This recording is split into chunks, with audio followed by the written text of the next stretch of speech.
There's a particular kind of person who seems to always be unlucky despite the best intentions and efforts, and they seem to move one unsatisfying boot to another, and they're not at and settling, secretly marrying someone else in their mind. After the initial period of enthusiasm, they boot back, and they turn out to be violent alcoholics with an immediate expressed sympathy for Breezenik, and whatnot. So that examines the problem with the colossal range in the bad luck, community strains, and Russia.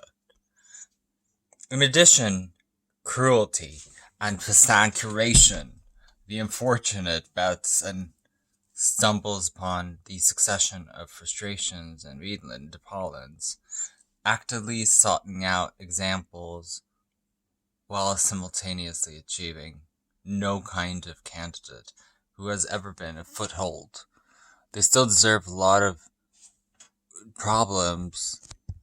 They consistently complain about the illogical imagination and the natural wants.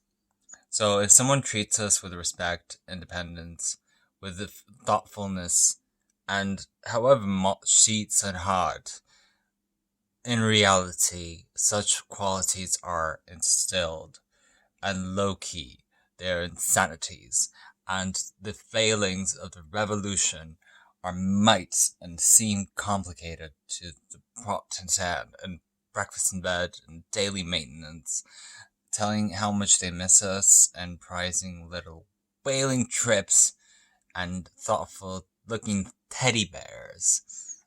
They controlling being nothing nicer than accepting ideals and anti-might and value for the self-hating wounds of Sagittariuses and acute discomforts that Taurus anxiety seems to taunt, and really thinking and thanking ourselves for such high esteem and bringing those parts and venerable so heroic in their sights, so despicable on their own, so beautiful and kind and intelligent and thoughtful, and we feel as if we were nanas these things, and their attentions that happen to beam it, all the disdain and the flatterers. We are thickened to receive these deep doubts. Do we deserve this asana form of nausea? Do we run into eons of people who are polite upon the satisfactory cool trits? They are delighted. They have no interest in child bits and continuance to this particular enthusiasm. They flirt with others. They give us no guarantee that the relationship would survive until tomorrow. And it sounds a bit boring. And in a sense, it is. But it may feel a lot less important than to be showered with this kind of satin bone with the forever art yours meanness and display, and goes perfectly with our assassin self, with the kind of always hosting the potential romantic copulation ceremony and the adjustments for the awareness of the pregnant. And they become experts at dismissing the first opportunities. They aside put boring, uninspiring, bigots, unimplied into. We think of ourselves as that vaccine, and we suffer with the way in order to feel the awareness leading the soul potential. And in truth, these kind people, they generally vary from dull to stupid. They cleverly spot something about us that we have not yet taken a bound. We support the calling, and we need the defenses. We remain calm, kind, sweet, and worthy. We know that these aren't afraid to ask for the challenges. They know the humor and the psychology beyond the idea that we art the punishment in ourselves. We will see many such kind of forms, individual forms, already radiant in their own satchiness and their foreknowledge. Steady known, we don't deserve to be treated badly for the rest of our lives just because we use these methods. Our Thoho comhones and know-hows are early experiences of shaping. We do this enough to know that it works for some of us. So these instincts prove to be disasters of their own.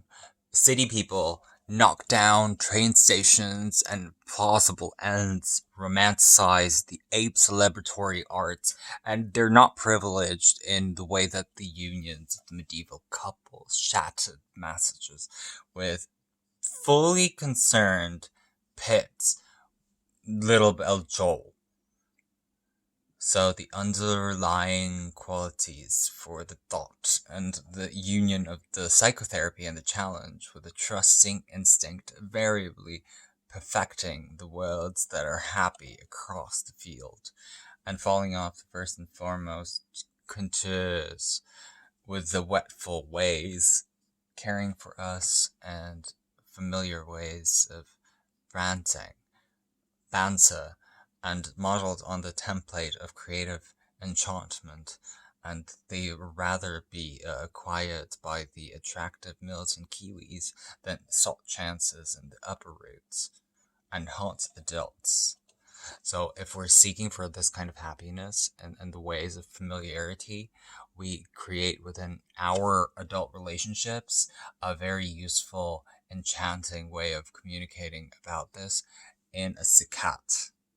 And many of us will taste their own medicine, our own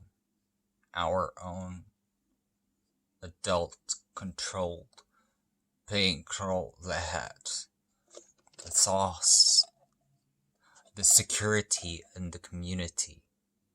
And how logical is this?